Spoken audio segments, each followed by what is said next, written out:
Welcome back to clean news UP. चलिए देखते हैं उत्तर प्रदेश की 25 फटाफट बड़ी खबरों को। इससे पहले आप न्यूज को कहां से देख रहे हैं हमें कमेंट में बताना बिल्कुल ना भूलें। साथ ही हमारे फेसबुक पेज को भी फॉलो करें। फेसबुक पेज का लिंक डिस्क्रिप्शन में दिया गया है।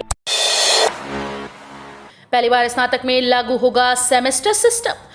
प्रोफेसर राजेंद्र सिंह राज्य विश्वविद्यालय में नए शैक्षिक सत्र 2022-23 में प्रवेश लिए शनिवार से रजिस्ट्रेशन शुरू हो गया है।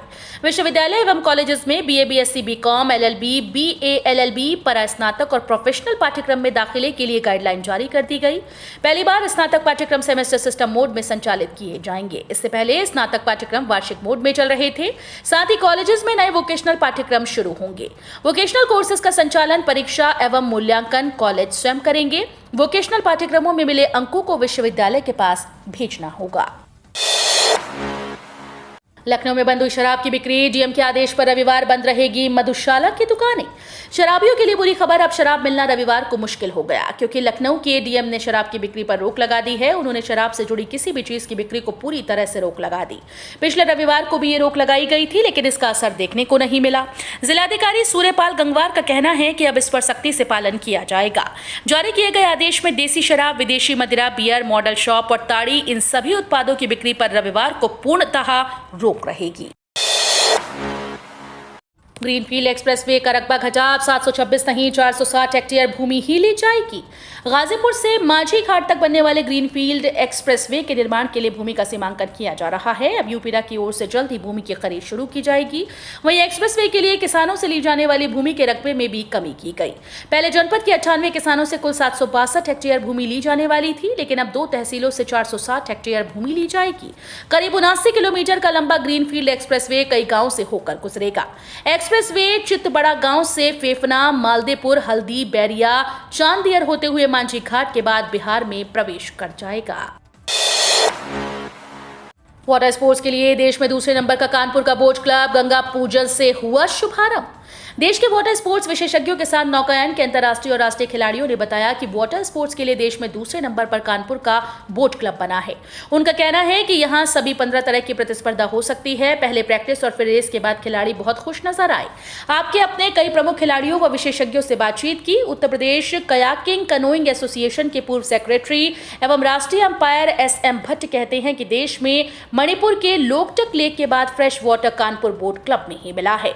यहाँ दूसरे नंबर का कोर्स तैयार किया गया है। यूपी के विश्वविद्यालयों में भ्रष्टाचार बंद हो तभी मिलेगी अच्छी रैंकिंग। राज्यपाल आनंदीबेन पटेल। राज्यपाल और कुलाधिपति आनंदीबेन पटेल ने फेसलेस प्रमाण पत्र संशोधन एवं डिजिटल प्रमाण पत्र डाउनलोड सर्विस पोर्टल का CSJMU में उद्घाटन किया। वर्चुअल समारोह में उन्होंने कहा कि जब तक प्रदेश के विश्वविद्यालयों में भ्रष्टाचार खत्म नहीं होगा, तब तक विश्वविद्यालयों को बेहतर रैंकिंग नहीं मिल सकती।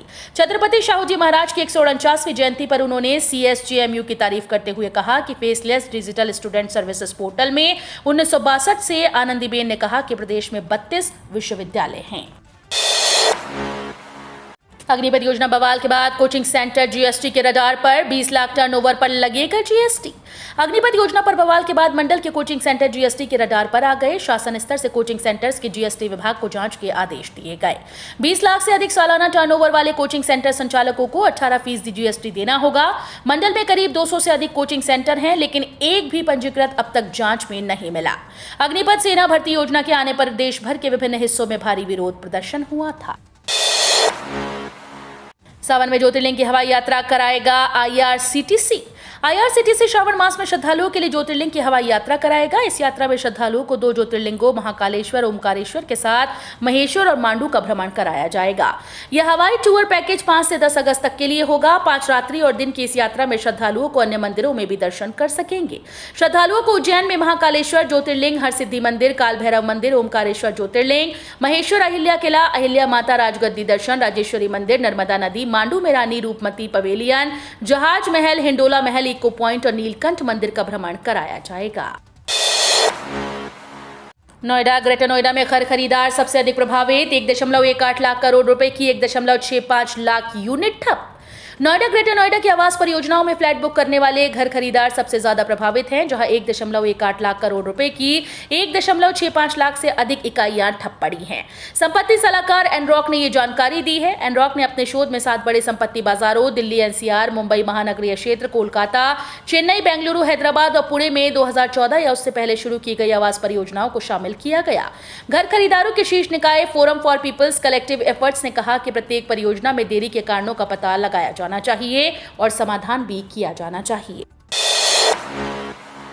पीएम मोदी की नीतियों से मिली जीत, रामपुर उपचुनाव पर बोले सीएम योगी। भाजपा ने सपा के गढ़ रामपुर को भी इस बार जीत लिया है। सीएम योगी आदित्यनाथ ने इस जीत को पीएम मोदी की नीतियों की जीत बताया। सीएम योगी ने कहा कि रामपुर लोकसभा सीट पर उपचुनाव में मिली विजय आदरणीय प्रधानमंत्री नरेंद्र मोदी के यशस्वी नेतृत्व में जन कल्याणकारी नीतियों पर डबल इंजन की भाजपा सरकार के प्रति आम जन के विश्वास की मोहर है। लगातार 2 ट्वीट करते हुए सीएम योगी ने लिखा, ये विजय भाजपा के यशस्वी नेतृत्व और समर्पित कार्यकर्ताओं के अथक परिश्रम व डबल इंजन की भाजपा सरकार द्वारा स्थापित सुशासन का सुफल है। रामपुर की जनता का हृदय की गहराइयों से आभार। यूपीपी बीपीपी ने 164 उप निरीक्षक लिपिक भर्ती की लिखित परीक्षा का पाठ्यक्रम व टाइपिंग डेट की जारी। उत्तर प्रदेश पुलिस भर्ती और प्रोन्नति बोर्ड ने सब इंस्पेक्टर क्लर्क के 164 पदों पर भर्ती के लिए होने वाली विभागीय लिखित परीक्षा का पाठ्यक्रम व टंकण की तिथि घोषित कर दी।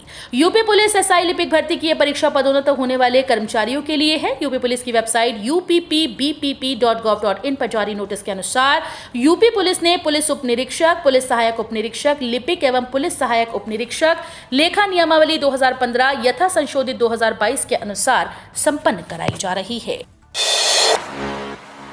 उपचुनाव नतीजों के बाद असदुद्दीन ओवैसी का मुसलमानों को खास संदेश, सपा को बताया निकम्मी पार्टी। आजमगढ़ और रामपुर लोकसभा सीट पर रहते हुए उपचुनाव में सत्तारूढ़ भाजपा ने प्रदेश की मुख्य विपक्षी समाजवादी पार्टी को झटका देते हुए दोनों सीटों पर कब्जा कर लिया। आजमगढ़ में भोजपुरी गायक और अभिनेता दिनेश लाल यादव निरहुआ तो रामपुर में घनश्याम सिंह लोधी को जीत मिली। इन उपचुनाव के नतीजों के बाद ऑल इंडिया मजलिस इत्तेहादुल मुस्लिमीन के चीफ असदुद्दीन ओवैसी की प्रतिक्रिया सामने आई। ओवैसी ने जहां मुसलमानों को खास संदेश दिया, वहीं समाजवादी पार्टी को निकम्मी पार्टी बताया।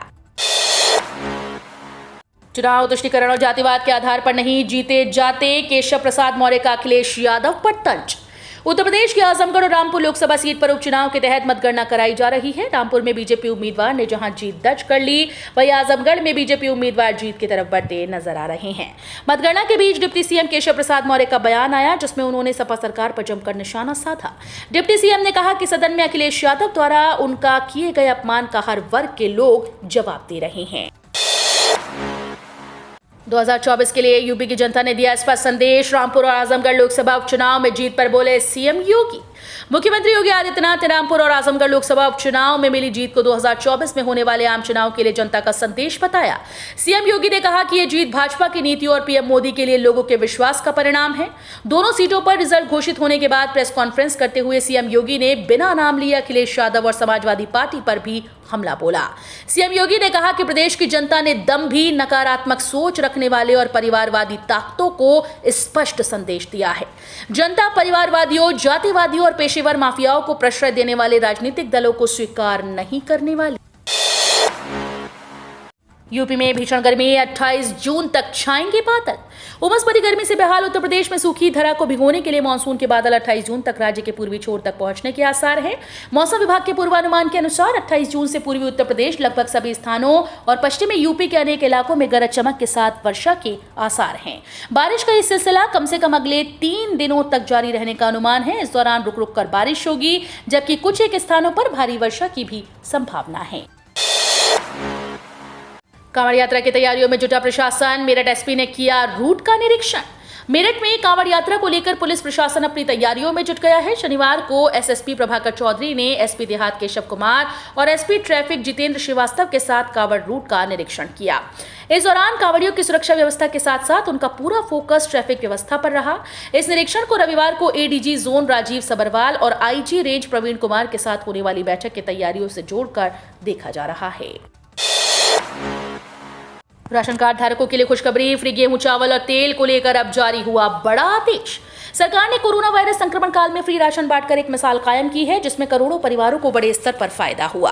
अगर आपका राशन कार्ड बना हुआ है तो फिर ये खबर आपके लिए बड़े काम की है। सरकार ने अब फ्री राशन को लेकर एक चौंकाने वाला ऐलान कर दिया है, जिसे जानकर आपका चेहरा खिल उठेगा।